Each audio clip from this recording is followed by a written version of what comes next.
querido Deus, aqui estamos nesta noite, Pai, na Tua casa, precisando da Tua orientação como todo dia necessitamos dela. Agora, Senhor, prepara o nosso coração, a nossa alma, o nosso espírito, dá-nos entendimento, tira a dificuldade, os empecilhos que possam impedir, atrapalhar, meu Senhor, de entendermos Tua palavra.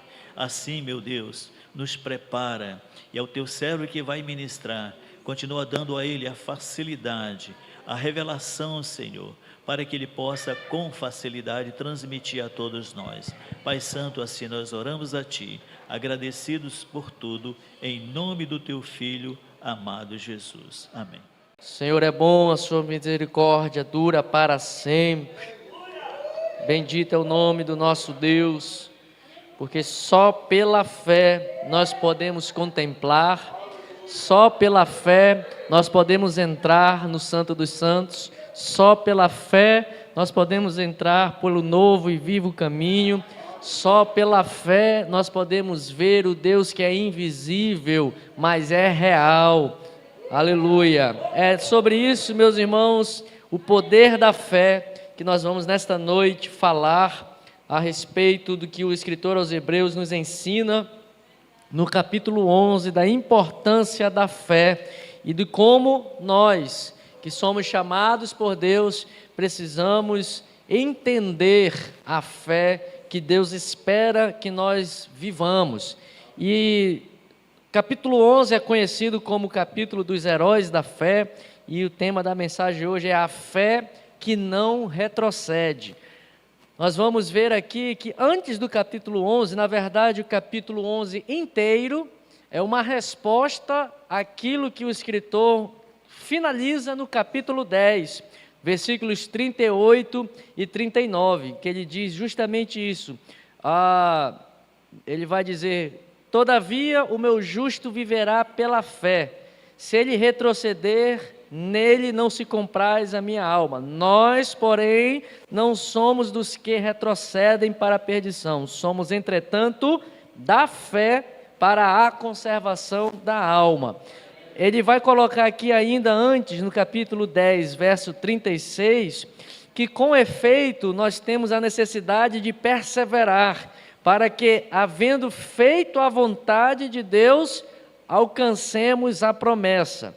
Então, o capítulo 11 vem como uma resposta, irmãos, a essa colocação do capítulo 10, no final do capítulo 10, do 36 ao 39 do capítulo 10, quando o escritor aos Hebreus diz que a promessa para ser alcançada, ela precisa de perseverança, e a perseverança é algo que é fruto produzido pela fé, mas não é uma fé simples, não é uma fé qualquer, não é uma fé ou uma crença em algo sem fundamento. Então, o capítulo 11 vem como uma resposta desta colocação que o escritor traz no capítulo 10, e ele repete o que disse o profeta Abacuque: o justo viverá pela fé. E a gente pensa, e muitos cristãos pensam que viver pela fé é viver esperando o cordeiro, o corvo trazer a comida todo dia de manhã, é viver esperando Viver pela fé virou sinônimo para muitos cristãos, obreiros, muitas pessoas, viver pela fé virou sinônimo de ficar sem trabalhar. Não, vou viver da fé, não vou trabalhar. Mas nós vamos ver que não é isso que Abacuque quis dizer, e não é isso que o escritor aos Hebreus também quer dizer quando a palavra de Deus nos diz que o justo viverá pela fé. Não é viver paralisado. Viver pela fé não é viver parado, não é viver sem fazer nada, não é viver esperando alguma coisa cair do céu, não é viver esperando que Deus faça tudo e eu nada, porque eu vivo pela fé. Não é isso. Nós vamos ver que a fé bíblica, a fé que o escritor aos Hebreus vem nos trazer, e que toda a palavra de Deus vai relatar a respeito dos homens de fé, não tem nada a ver com uma fé letárgica, inerte, paralisada. A fé pressupõe uma ação daquele que se diz ter fé. É isso que nós vamos ver aqui o que o escritor aos Hebreus, no capítulo 11, vem nos ensinar, considerando que a fé tem bastante poder. A fé, ela é como se fosse uma bomba atômica no mundo espiritual, porque pela fé nós podemos fazer prodígios. Pela fé, Josué mandou a lua parar de um lado, mandou o sol parar do outro e sentou a espada nos amalequitas, porque pela fé ele estava vivendo e fazendo aquilo que Deus havia dado. Então, pela fé, muitos, aqui como na descrição do escritor aos Hebreus, ele vai dizer, muitos pela fé fecharam a boca dos leões, venceram a força do fogo, pela fé foram cerrados ao meio. Aí eu pergunto a você, o que é preciso ter mais fé? Quem é que tem mais fé? Aquele Daniel que fechou a boca do leão ou aquele que suportou a morte sendo cerrado ao meio? Quem precisou ter mais fé? Você pode dizer o que foi cerrado ao meio, mas tem que ter muita fé para entrar numa cova de leão faminto e dormir no colo e na barriga de leão. Usar o leão como travesseiro, precisa ter muita fé também. Mas pela fé, nós podemos fazer proezas. Pela fé em Cristo Jesus, nós podemos fazer coisas, o que próprio Jesus falou. Coisas maiores do que aquelas que eu fiz, vocês podem fazer. Por quê? Pela fé que nós temos em Cristo Jesus, nós podemos fazer grandes coisas. E o escritor aos Hebreus vem aqui trazendo um alerta para esses hebreus cristãos, esses judeus crentes em Jesus, mas que se aplica a todos nós, e ele traz nesse capítulo a fé ele trata da fé nesse capítulo sobre dois aspectos, pelo menos que é o que eu quero abordar com os irmãos. Ele faz em um primeiro momento uma descrição do que é fé, e num segundo momento ele faz uma demonstração do que é fé. É importante nós entendermos que dos versículos 1 ao 4, 1 ao 3, ele vai trazer uma descrição do que é fé. E aqui eu quero pontuar, ele está descrevendo qual é a fé bíblica, ele não está conceituando o que é fé. Muitas pessoas dizem, o conceito de fé, quando se eu perguntar para você, o que é fé? Me responda. É o firme fundamento das coisas que se esperam e a certeza das coisas que não se veem. Aí você pensa, isso é um conceito. Não, isso é uma descrição do que é fé e nós vamos entender o que é descrição. Sabe por quê? Porque uma descrição, ela vai além do que é um conceito. Se eu disser para você que o versículo 1 do capítulo 11 é o conceito de fé, isso é apenas uma teoria para você.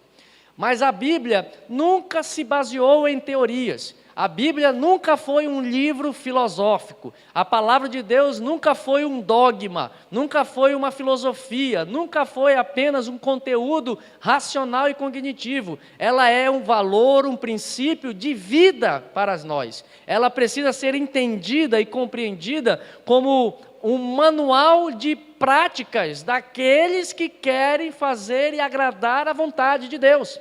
A Bíblia não é um livro de conceitos, a Bíblia é um livro de prática. A Bíblia é um livro em que nós precisamos olhar para ele e extrair dela conceitos para serem vividos no nosso dia a dia, no nosso cotidiano. A fé, ele vai descrever, por isso que eu coloco aqui que dos versículos 1 ao 3, ele traz uma descrição da fé. Ele não conceitua, não é um conceito. Um conceito fica apenas na área, na esfera do conhecimento, mas não é, se eu trago um conceito, e eu vou colocar aqui uma forma bem prática para os irmãos, certamente, muitos aqui, ou melhor, vou fazer ao contrário, poucos aqui, porque eu sei que pelo menos um aqui sabe, conceituar, teorizar a lei da gravidade. Eu sei que pelo menos um dos irmãos que está aqui no templo sabe fazer isso, porque eu consultei ele ontem, qual é a fórmula da gravidade. Você sabe me dizer qual é a fórmula da gravidade, da lei da gravidade? Você sabe teorizar, você sabe qual é a teoria da lei da gravidade, mas não põe ainda não. Sabe me dizer? Alguém sabe me dizer? Principalmente quem está no ensino médio aí precisa saber, né? Isso é física. Mas só que você não precisa saber a teoria da lei da gravidade para saber que existe a gravidade. A gravidade está aí impactando as nossas vidas diariamente. Mas você não precisa saber qual é a fórmula. Você não precisa saber escrever a equação matemática que expressa a lei da gravidade. Você sabe que nada cai para cima, tudo cai para baixo. Se eu jogar qualquer objeto aqui, se eu pegar esse papel aqui, por mais leve que seja, se eu jogar para cima, ele vai ficar parado ou ele vai cair? Segura aí. Por quê? Porque tem a lei da gravidade atuando. Você sabe descrever que existe uma lei, que tudo que sobe, desce. Mas tem uma forma de fazer isso em forma de conceito. Coloca aí, Dimina, por favor. Olha a fórmula da gravidade qual é. Nós vamos ver que a fórmula da gravidade é F igual a G vezes M1 vezes M2 dividido por R2. Isso é a gravidade. Isso é a expressão matemática do que é a gravidade. F é o quê? Força. G é constante gravitacional, ou seja, constante. G significa um número constante. É um número que não muda. Você sabe qual é a força G? Qual é a constante gravitacional? Você sabe qual é o valor de G? Massa do objeto 1 vezes a massa do objeto 2.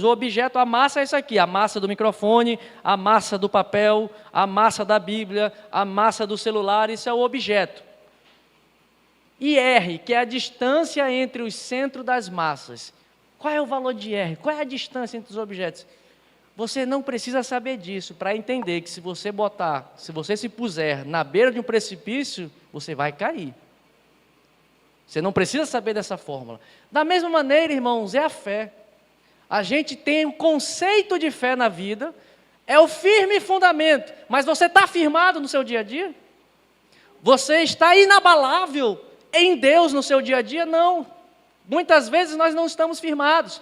Muitas vezes nós não estamos firmes e certos. Olha só, é a certeza das coisas que se esperam e a convicção daquilo que eu não vejo. Mas você anda assim no seu dia a dia? Você sabe o conceito. Talvez você sabe sobre fé, se a gente transformar esse conceito. Fé, F, é igual a CE, certezas da esperança, dividido por CV, não é comando vermelho. É certeza do que não se vê, convicção do que se não se vê. Isso é fé. Se a gente pudesse colocar em forma matemática. Mas eu te pergunto, você está com conceito de fé ou você está vivendo a fé de Deus na sua vida? Há uma diferença entre nós termos um conceito e nós descrevermos o que é fé. É isso que o escritor aos Hebreus está pretendendo aqui. Ele não quer trazer um conceito, ele não quer trazer um dogma, ele não quer trazer um elemento teológico apenas, ele quer trazer uma demonstração. A fé efetivamente precisa ser experimentada. Ela, assim como muitos não sabem descrever o que é a gravidade, mas experimenta a gravidade no seu dia a dia, é isso que Deus quer de nós. Você pode não saber descrever ou apresentar equações matemáticas ou circunstâncias de o porquê isso acontece ou porquê aquilo deixa de acontecer, mas aquele que tem fé em Deus sabe de que todas as coisas cooperam para o bem daqueles que amam a Deus. Esperam e confiam que Deus trabalha em favor daqueles que lhe amam, que Deus trabalha e protege e cuida daqueles que são chamados por seu nome. Isso é fé. Eu não sei por que está acontecendo, mas eu tenho a certeza das coisas nas quais eu espero. É muito diferente nós termos o conceito de fé e nós vivermos o que é fé. Ao mesmo tempo, a fé em Cristo Jesus, ela precisa afetar a nossa vida. Da mesma maneira que a lei da gravidade nos afeta diariamente, sem que nós percebamos, nós estamos aqui de pé, nós não estamos flutuando, porque tem uma força gravitacional que nos mantém fixos no chão. Você não percebe isso, mas todos os dias essa lei está te sustentando, está te afetando. A fé em Cristo Jesus precisa da mesma maneira nos afetar diariamente, sabendo que tudo o que acontece ou deixa de acontecer, as minhas frustrações, as minhas angústias, as minhas tribulações, os meus sofrimentos fazem parte da minha caminhada de fé. Eu estou em todas as áreas da minha vida afetado pela crença, pela confiança de que Cristo Jesus está comigo. Ao mesmo tempo, a fé bíblica não é um otimismo cego. Não é algo que eu creio porque eu creio, sem ter base nenhuma. A fé bíblica não está desconectada de qualquer racionalidade, ou seja, Paulo vai escrever Romanos 12:1, dizendo que nós precisamos ter a nossa mente transformadas pela renovação do nosso entendimento, que é o nosso culto racional, ou seja, fé também não é uma coisa abstrata, que não está fundamentada em nada. Eu tenho fé, mas não tem base nenhuma. Por que você acredita? Por que você crê que Jesus é o teu Salvador? Por que você crê que existirá um arrebatamento? Por que você crê que Deus cuida dos seus filhos? Tem que ter um fundamento, tem que ter uma racionalidade. Nós não podemos basear a nossa fé em Cristo Jesus apenas em achismos, em sentimentos. Muitos cristãos vivem as suas vidas num sentimentalismo barato. Conduzem a sua fé com base nas emoções da vida, com base nas emoções do coração. Hoje eu não senti Deus falar comigo. Não vai sentir, porque precisa ter racionalidade. Fé envolve ao mesmo tempo racionalidade. Por isso Pedro diz, olha, estejam sempre preparados para sempre quando vos forem questionados a respeito da vossa esperança, para que vocês possam dar razão à vossa fé, à vossa esperança. Por que vocês creem nisso ou naquilo outro? É diferente. A fé, ela tem racionalidade também. A fé não pode ser baseada em desejos ou sentimentos, já falei. No outro giro, de outra forma, a fé bíblica não é uma mera aceitação intelectual de dogmas e conceitos. O que eu quero dizer aqui? Tem muita gente que crê, já viu estamos vivendo numa época que está se falando muito sobre a volta de Jesus, escatologia, Gog e Magog. Quem está navegando na internet está vendo a torta e a direita. É a guerra de Gog e Magog, não sei o quê, é agora que Jesus vai voltar, a igreja vai subir. Está um negócio de arrebatamento, né? Aí tem vários dogmas escatológicos que tratam desse assunto. Uns dizem que a igreja vai subir antes da tribulação, outros dizem que a igreja vai subir no meio da tribulação, outros dizem que a igreja vai passar toda a tribulação e vai subir no final. Isso são dogmas. O que nós precisamos entender? A nossa fé não precisa estar baseada em dogmas. E se você crê no pré-tribulacionismo, mas você vai ter que passar a tribulação, vai desviar? Se a sua fé for baseada, não, Deus vai me levar antes da tribulação. Eu vou subir, capeta vai dominar aqui, vai quebrar o cacete, mas a igreja eu vou estar com o Senhor nos ares, vou estar fora. E se for o contrário? E se estivermos errados? E se nós formos passar toda a grande tribulação? Se a sua fé for apenas dogma e não vivida, será que você vai ser achado com fé? Os olhos do Senhor, Salmo 104 diz, os olhos do Senhor estão sobre a terra, buscando os seus fiéis. Sabe por quê? Se você for pré-tribulacionista, se você não for arrebatado antes, vai desviar, porque se for uma fé com base apenas em dogmas e conceitos teológicos, estamos muito distante do que é a fé da Bíblia. A fé da Bíblia é uma fé daqueles que se relacionam com um Pai, irmão. A fé nos leva a ter um relacionamento com o Pai, é um relacionamento de pai e filho. Nós recebemos pela fé, o apóstolo Paulo escreve aos Efésios, nós recebemos pela fé em Cristo Jesus o espírito de adoção de filhos. Mas o que é essa fé? É uma racionalidade, é uma compreensão não com base no meu sentimento, não com base em dogmas humanos, porque essa questão pré-tribulacionista, mesotribulacionista, pós-tribulacionista, amilenista, pré-milenista, pós-milenista, tem uma série de dogmas. Isso é dogma criado pelos homens, de interpretações, mas o que Deus quer de nós não é que nós tenhamos um catálogo de dogmas. Eu sou arminiano, eu sou calvinista, eu sou isso, eu sou aquilo, eu sou aquilo. Não, Deus quer que nós vivamos com Ele. Deus quer que nós tenhamos um relacionamento com Ele, e não uma relação, uma caixinha de conceitos teológicos, irmãos. Ao mesmo tempo que fé tem que ter racionalidade, também não é baseada em dogmas, ela é experiencial. Deus precisa ser experimentado.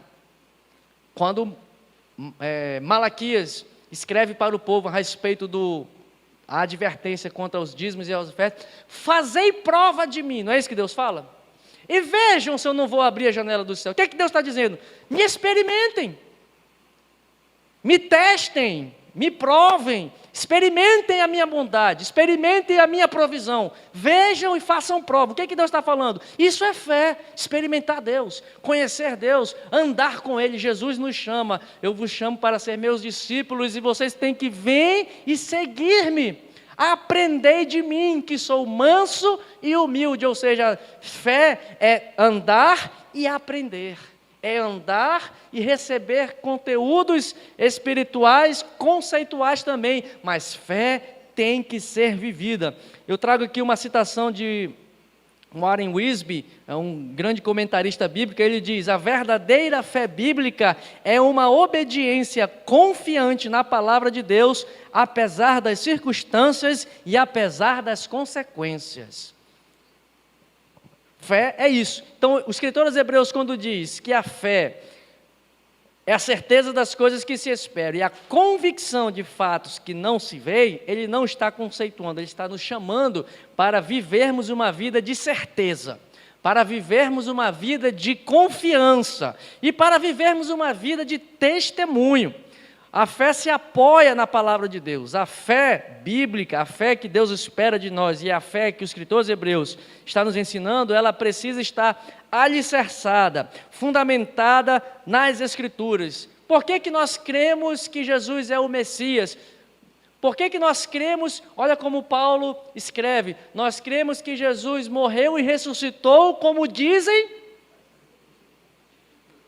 Eles não creem nisso com base, não acordei aqui, tive uma visão e agora tive uma revelação. Não, eles têm a sua convicção de ressurreição, eles têm a convicção da sua fé com base nas Escrituras. Jesus morreu e Jesus ressuscitou, como dizem as Escrituras. Paulo, escrevendo aos Coríntios, no capítulo 15, 1 aos Coríntios 15, ele fala: se Jesus não morreu, como dizem as Escrituras, e não ressuscitou, em vão é a nossa fé. O que ele está dizendo? Se a Bíblia não é verdade, e se Jesus não ressuscitou, para que vamos crer?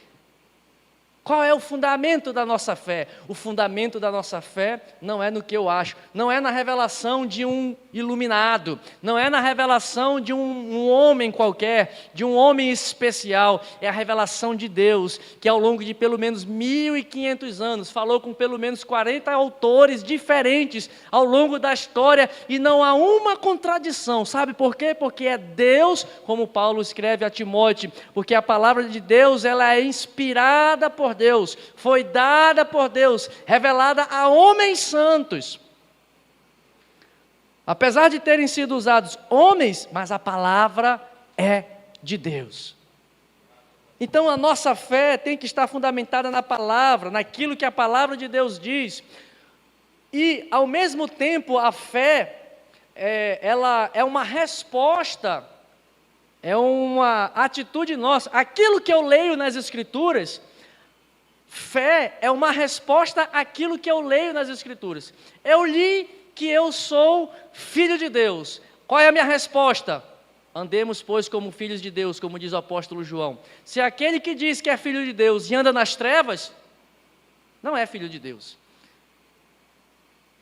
A palavra de Deus diz: amai ao Senhor teu Deus sobre todas as coisas. O que a fé vai dar como resposta? João, primeira parte, a epístola de João vai dizer: como é que você diz que ama a Deus, que você não vê, se você não ama o próximo a quem você vê? Olha a resposta da fé. Deus diz: ama o Senhor. Mas como é que se prova que você ama o Senhor? Amando o teu próximo. A resposta que nós damos, aquilo que a palavra de Deus nos dá, também é algo que se chama fé. Mas ao mesmo tempo, esta fé, que é uma resposta que damos às Escrituras, por outro lado, a fé não é um produto do homem. Paulo, escrevendo lá aos Efésios e 1 Coríntios 12, ele diz: a fé é dom de Deus. Ou seja, ao mesmo tempo que a fé é uma resposta que eu dou, é uma atitude, eu leio nas Escrituras, as Escrituras falam e me convencem de alguma coisa, e eu, em resposta àquilo que as Escrituras exigem de mim, eu adoto uma postura diferente. Isso é fé. Eu estou dando uma resposta de acordo com daquilo que as Escrituras exigem de mim. Isso é fé, mas ao mesmo tempo não é algo produzido por mim, é uma ação do Espírito Santo que produz e me convence e que me mostra e que faz produzir e gerar esta fé. Paulo, escrevendo aos Romanos capítulo 12, inclusive, ele diz: o Espírito opera tudo em todos. Nós somos um só corpo em Cristo e existem muitos membros. E o Espírito Santo concede uns para apóstolos, uns para mestres, uns para profetas, uns para a operação de milagres, uns para receber o dom da fé. Ou seja, até a fé que você tem não é sua, é dom de Deus. É a ação do Espírito Santo. Veja esse paradoxo. A fé é a resposta que eu dou para a Bíblia. A Bíblia me exige santidade e eu devolvo as minhas atitudes com atitudes de santidade. Mas eu respondo à Bíblia porque o Espírito Santo é que coloca no meu coração: filho, deixa esse caminho mal. Filho, perdoa. Meu filho, cuidado com esse olhar cobiçoso. Minha filha, cuidado com essa língua maligna, cuidado com essa língua ferina, cuidado com esse olhar desejoso para cobiçar as coisas do próximo, a mulher do próximo. É o Espírito Santo que vai fazendo. É verdade, Jesus, me perdoa, miserável homem que sou, quem me livrará do corpo desta morte? Graças a Deus que nós temos Cristo Jesus, que me livra da morte, que me livra do pecado. Veja, irmãos, então, aqui o escritor está dando da descrição do que é fé, e ele utiliza-se de três palavras. Nos versículos 1 e 2, ele fundamenta a descrição da fé em 3 palavras. Primeiro, que é a certeza, que a certeza está trabalhando na área da razão, do nosso entendimento. Ele fala da convicção, diz respeito ao nosso coração, e ele diz que a fé também envolve testemunho, que significa ação. Veja que tudo isso é fé. Então, quando alguém te perguntar: o que é fé, irmão? Você vai dizer tudo isso. Não, fé é viver em obediência, é ouvir as promessas de Deus, obedecer e caminhar em obediência às promessas de Deus, e no final vai ter recompensa. Isso é fé. Fé é ter certeza. E aqui, essa expressão certeza significa servir de escora, sustentar. Ou seja, quando ele diz no versículo 1, fé é a certeza das coisas que se esperam, nós estamos escorados, alicerçados, sustentados. E aqui a palavra esperança é no sentido de promessa. É naquilo que nós temos esperança. O hino de número 300 nos dá uma das muitas esperanças que nós temos. Que ele diz: a nossa esperança é a sua vinda. O Rei dos Reis vem nos buscar. Isso é uma das esperanças que estão registradas nas Escrituras, que nós temos que ter o quê? Certeza que vai acontecer. Por que vai acontecer? Porque está escrito. Porque Deus falou. Porque Deus disse. Porque Deus falou, porque Ele falou, eu creio. Porque Ele disse, é porque vai acontecer. Porque Deus disse e escreveu nas Escrituras, vai acontecer. Certeza é servir de escora. A fé significa, portanto, estar firmado. É como se fosse um pau de escora quando tem uma caindo. A fé é essa que nos ampara, que nos escora. E nos escora em quê? Na promessa, na esperança daquilo que Deus falou, na esperança daquela promessa que Deus nos deu. Então a fé nos sustenta, nos segura nessas esperanças. E aqui eu trago 10 esperanças, rapidamente, que você precisa estar escorada nelas. Que a fé que tem certeza daquilo que espera, precisa estar firmada, alicerçada, escorada, sustentada. Nós precisamos e temos a esperança de que um dia a criação será liberta da escravidão do pecado. Nós esperamos e temos a esperança de que um dia desfrutaremos plenamente dos nossos direitos de adoção de filhos. Nós temos esperança de que os mortos ressuscitarão. Nós temos esperança de que seremos arrebatados. Nós temos esperança de que os nossos corpos se revestirão de incorruptibilidade. Nós temos esperança de que a volta do Senhor será pública e visível, e o Filho do Homem virá com poder e grande glória, montado sobre um cavalo branco. Nós temos esperança de que nós seremos restabelecidos no reino milenar de paz do Messias. Nós temos a esperança de que Satanás, a besta, o falso profeta serão lançados no lago de fogo. Nós temos a esperança de que teremos um novo céu, uma nova terra, e a nova Jerusalém descerá dos céus adornada para nós reinarmos com o Pai. Nós temos esperança de que o Senhor, o tabernáculo de Deus, estará no meio dos homens, com os quais Ele viverá eternamente. Fé é ter certeza, ou seja, é estar escorado, é estar amparado, é estar apoiado de que todas essas esperanças e tantas outras esperanças e outras promessas que estão presentes na Bíblia vão acontecer. Essas esperanças e promessas estão nas Escrituras, são coisas que agora nós não vemos, são coisas que agora são invisíveis, mas a fé é a certeza, é a escora, é o pau de escora, é o sustento, é o alicerce, é o fundamento que me dá a certeza de que isso tudo que eu falei e muito mais vai acontecer na minha vida. Irmãos, quando nós temos esta fé, como nós temos esta descrição de fé, pode te cortar no meio, você não vai abrir mão. Pode lançar na cova dos leões, você não abre mão. Pode lançar na fornalha de fogo ardente, você tem certeza. Vai me jogar? Pode jogar, esquenta 7 vezes mais, porque eu sei em quem tenho crido, que o meu Redentor vive, como disse Jó. Pode jogar, sabe por quê? Porque eu tenho certeza naquilo que eu confio. Eu tenho certeza na esperança e na promessa que Deus me deu. Não há nada nem ninguém, não há terrorista, não há coisa alguma que impeça um homem de fé, esta fé, que tem esta certeza de renunciar e voltar atrás. Não há como retroceder, irmão. A pergunta que fica, a reflexão para nós é: a nossa fé está neste nível? A nossa certeza dessa esperança está sendo vivida desta maneira?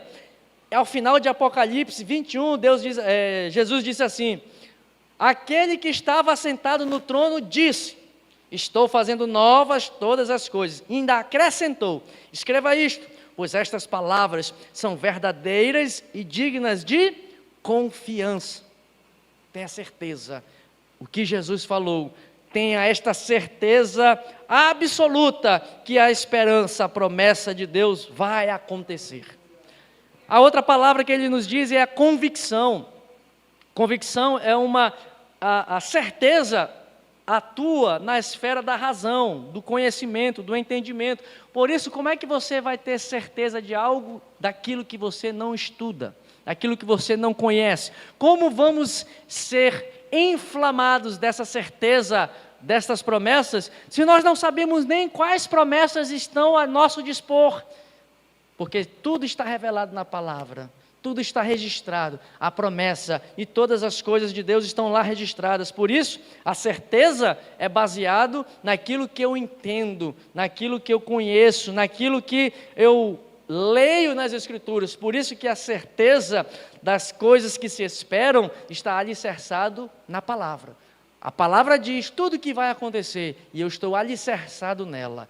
Pode vir o falso Cristo. Jesus, inclusive, falou, Mateus capítulo 24, nos últimos dias vão aparecer muitos cristos, vão dizer, ei-lo aqui, ei-lo ali. Vão aparecer muitas pessoas se chamando, se intitulando de Cristo. E muitos vão cair na conversa desses falsos cristos. Por quê? Porque não têm certeza das coisas que esperam.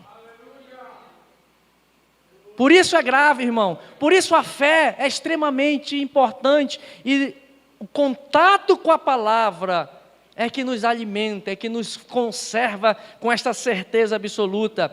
A convicção, ele diz aqui, a fé também é a convicção de fatos que não se veem. Nova Jerusalém, você já viu? Você já viu o novo céu e nova terra? Você já viu essas coisas acontecerem? Você já viu Jesus ressuscitado? Você já viu ruas de ouro? Você já viu o mar de cristal? Mas fé é a convicção de que aquilo que eu não vejo é real. Por isso cantamos aqui, ao único que é digno de receber a honra, a glória, o poder, ao Deus eterno e imortal, invisível, mas Ele é real, irmão. Por isso que a fé, por isso que Deus é invisível, por isso que Deus não é palpável, sabe por quê? Porque Deus precisa ser experimentado. Se eu visse, se eu tocasse, Deus estaria confinado e limitado a uma imagem, mas como o nosso Deus é todo poderoso, Ele precisa ser experimentado. Vinde, fazei prova de mim, e vejam se eu não vou abrir a janela dos céus para a sua vida, e vejam se eu não vou me revelar para você. Entra aqui no Santo dos Santos, está disponível. Mas como é esse Santo dos Santos? No capítulos anteriores aqui aos Hebreus, ele diz que Jesus está num tabernáculo celestial, e foi nesse tabernáculo celestial da onde Moisés fez uma cópia do tabernáculo lá do deserto. Diz a palavra aos Hebreus aqui, o escritor, ele diz isso, Moisés fez o tabernáculo para o povo adorar no deserto como uma cópia daquele tabernáculo celeste. Ou seja, pela fé nós podemos entrar por essa convicção daquilo que é invisível. Ao fechar a porta do meu quarto, aquele lugar se transforma o Santo dos Santos, o lugar da habitação do Senhor. Entenda isso. Nós gostamos de limitar, não, o altar de Deus. O altar é a tua vida. O altar é o teu coração. O Santo dos Santos está quando você adora ao Senhor e onde você estiver. Fecha a porta, Jesus fala, quando você orar ao Pai, entra no teu quarto, fecha atrás de ti a porta no secreto e ora ao teu Deus, e ali Ele vai ouvir e vai receber o teu clamor. Ali é o Santo dos Santos, sabe por quê? Porque Deus não habita em santuários feitos por mãos humanas, mas num coração contrito, num coração convicto de que aquele Deus invisível, mas que é real, está ali conosco. Nós temos um dogma, uma teoria, e todo mundo recita isso publicamente nos púlpitos, onde, irmãos, para ver se estimula, alguma coisa nos irmãos, onde tem 2 ou 3 reunidos, Deus está ali presente. Mas nós estamos fazendo desta verdade uma realidade? Estamos invocando o nome do Senhor? Temos aqui muito mais do que 2 ou 3 presentes aqui, mas quando estávamos adorando, quando estávamos cantando, quantos estavam conectados nessa invisibilidade do Santo dos Santos?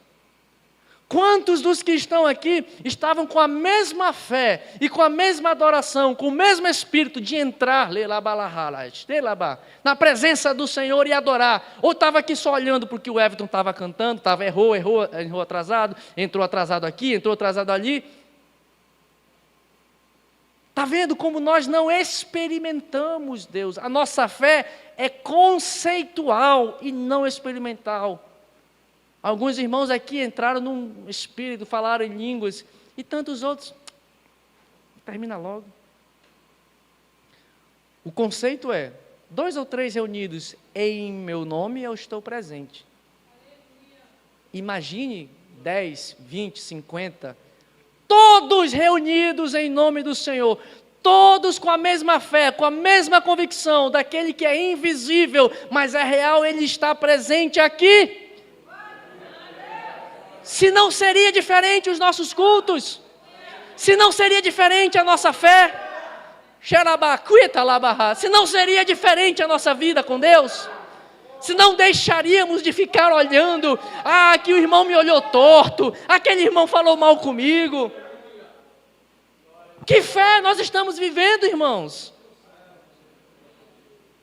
Que convicção é essa? De que Deus é esse que dizemos que adoramos? É o que o escritor está nos chamando a atenção, irmãos. É uma persuasão íntima. Fé é uma convicção no interior, no íntimo. Eu não estou te vendo, Senhor, mas eu sinto, eu sei que Tu estás aqui. Mas não é um sentimentalismo, é uma racionalidade, é uma confiança, é uma convicção. Eu experimento, porque nós experimentamos o Deus que é eterno e que Ele se faz conter, Ele se limita a morar e habitar em mim e você, irmãos. Olha que loucura é essa! O Deus que tem o seu trono num alto lugar, e num lugar alto e inacessível. Mas Isaías diz, ao mesmo tempo que ele está num trono elevadíssimo, inacessível, inalcançável, que ninguém pode derrubar, Satanás tentou derrubá-lo, achou que podia, loucura, achar que pode tirar Deus do seu trono, e ele na sua loucura, no seu orgulho, na sua ganância, na sua altivez, ele foi afastado da presença de Deus. Mas esse mesmo Deus que é inatingível, inalcançável, inacessível, imacessível, ele diz assim, eu habito no coração do contrito de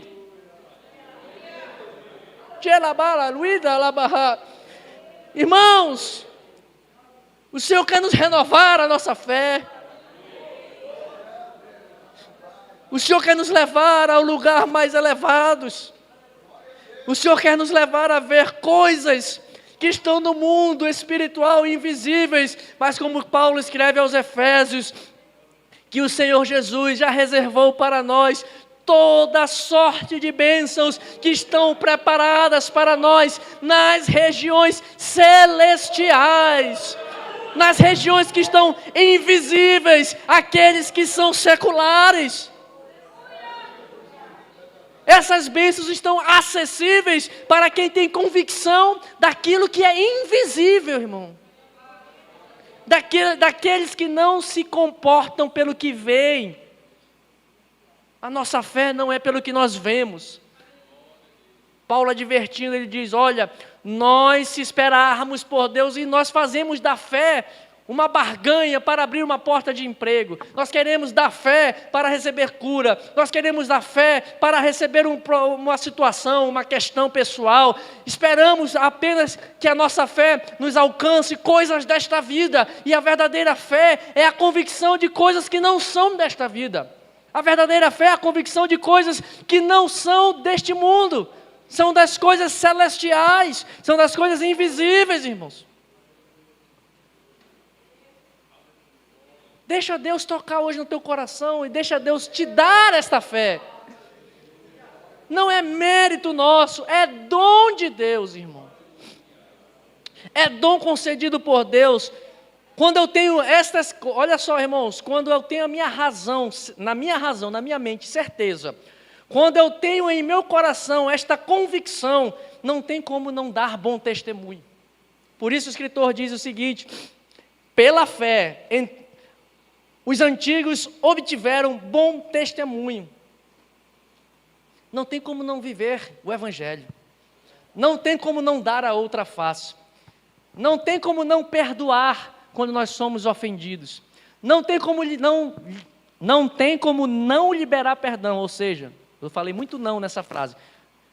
Não tem como deixar de conceder perdão. Ou seja, a verdadeira fé me leva a perdoar. A verdadeira fé, quando eu estou crucificado, eu falo como Jesus falou, Pai, perdoa-lhes, eles não sabem o que fazem. Pai, retira deles esta transgressão. Senhor, tem misericórdia. A verdadeira fé, quando nós temos o nosso coração convicto, na nossa mente certeza, nós vamos dar testemunho. Não basta crer, irmãos.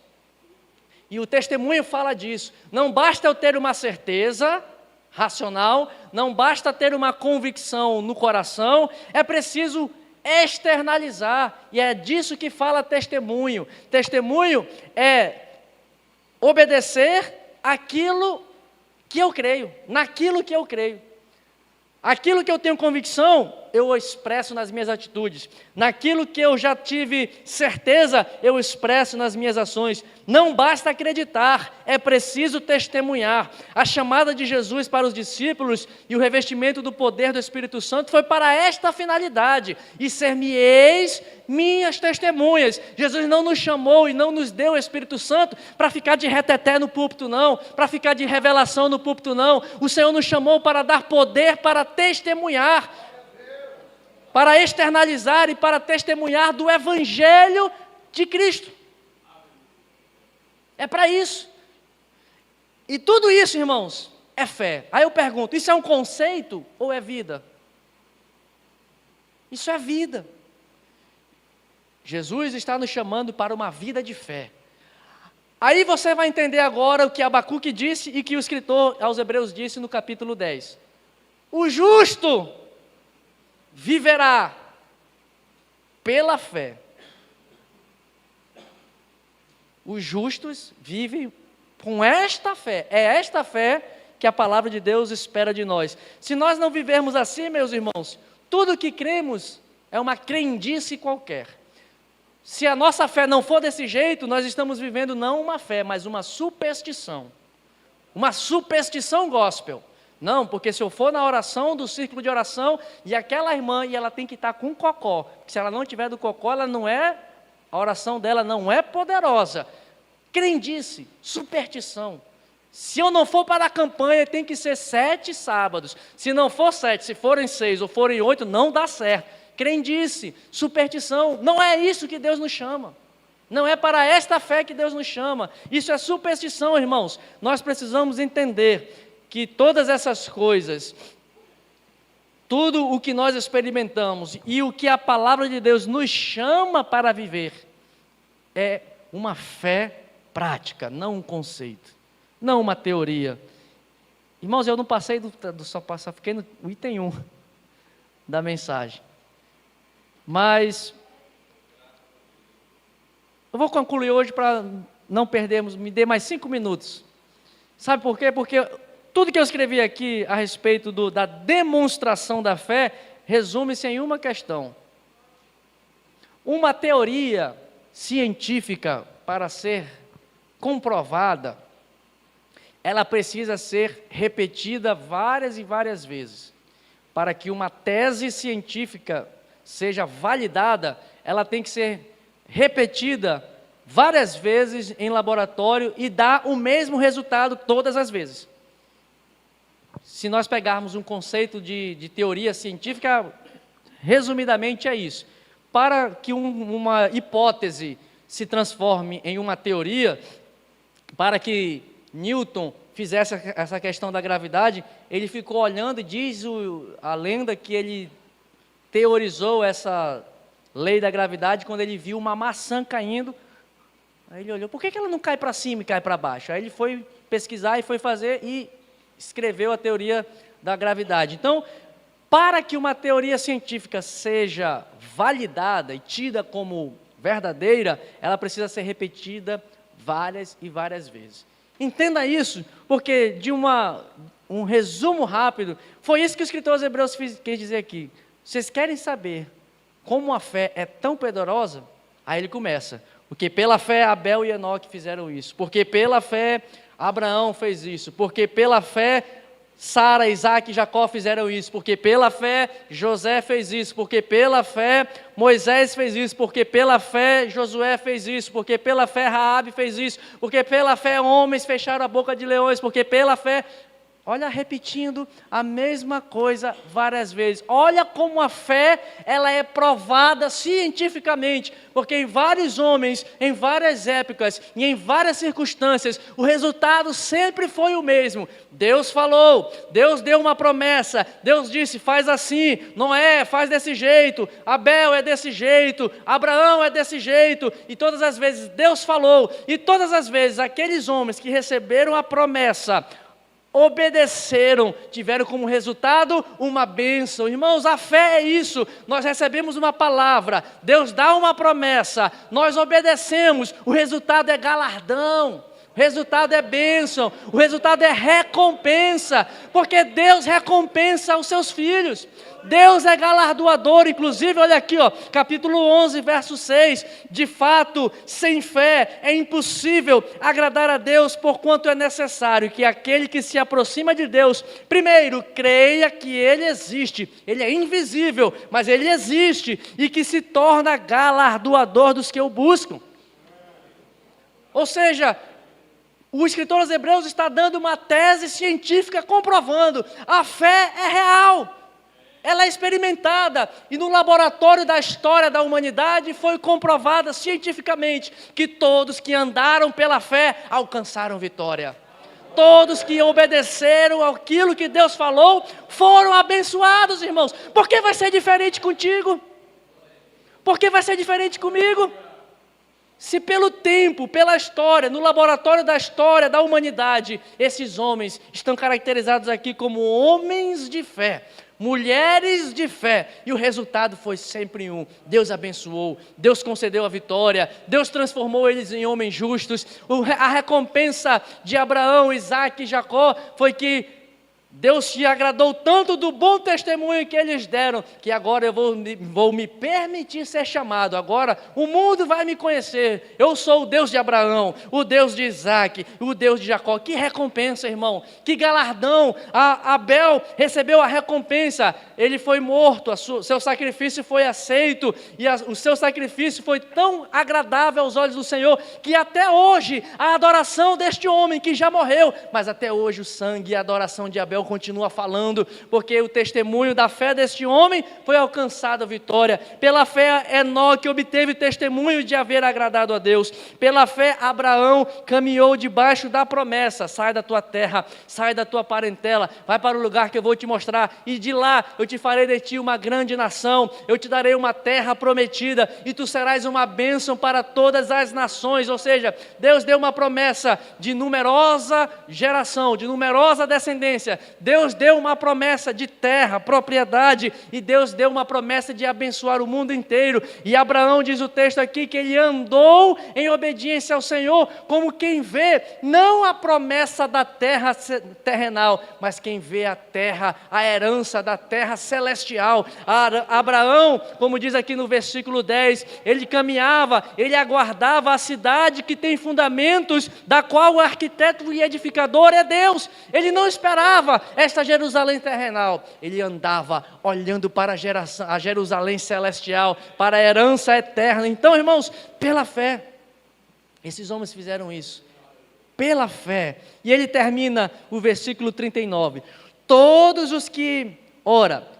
estes que obtiveram bom testemunho por sua fé, não obtiveram, contudo, a concretização da promessa, por haver Deus provido coisa superior a nosso respeito, para que eles, sem nós, não fôssemos aperfeiçoados. Imagine se Abraão tivesse conquistado todas as promessas que Deus tinha dado para ele naquele tempo. Chapéu para ti, é isso que ele quer querendo dizer. Se Deus tivesse confirmado todas as promessas de terra, de povo, de bênção para as nações, acabou para nós. Não seríamos resgatados. Mas porque Deus não concretizou as promessas plenamente na geração e na época destes homens, porque Ele pensava em mim, Ele pensava em ti, pensava em nós, e nos via redimidos por seu sangue, combatendo o bom combate do Senhor. Fica de pé, irmão. Lado a lado trabalhando, sua igreja edificando e rompendo as barreiras pelo amor. E na força do Espírito Santo nós proclamamos aqui, pela fé, que pagaremos o preço de sermos um só coração no Senhor. E por mais que as trevas militem e nos tentem separar, com os nossos olhos em Cristo, unidos iremos andar, e na força do Espírito Santo nós proclamamos aqui que pagaremos o preço. Pela fé, Jesus. Pela fé, Jesus. Pela fé, Jesus. Pela fé, Senhor, a certeza da nossa esperança, a convicção do que nós não vemos, Jesus, mas o testemunho de agradar ao Senhor em Cristo. Unidos iremos andar, aleluia. Unidos iremos andar, unidos iremos andar.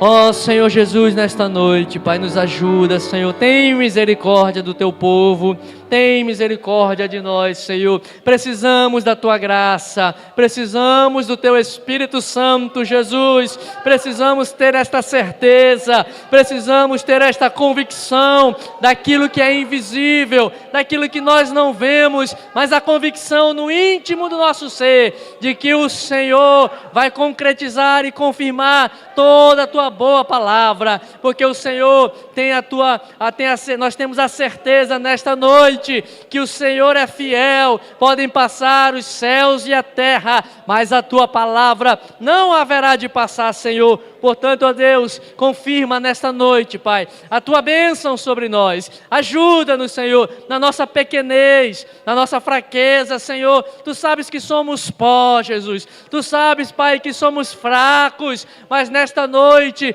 tão somente, Senhor, tira um coração de pedra e coloca um coração de carne, coração desejoso para fazer a Tua vontade, coração disposto a Te obedecer. Ajuda-nos, Senhor, a caminhar pela fé, para que pela fé, Senhor, nós possamos romper as muralhas, pela fé, Senhor, nós possamos avançar, pela fé, Senhor, nós possamos vencer as adversidades, Senhor, e chegar na Canaã celestial. Abençoa o Teu povo, abençoa a Tua igreja, é o que nós Te pedimos, em nome de Jesus. Amém.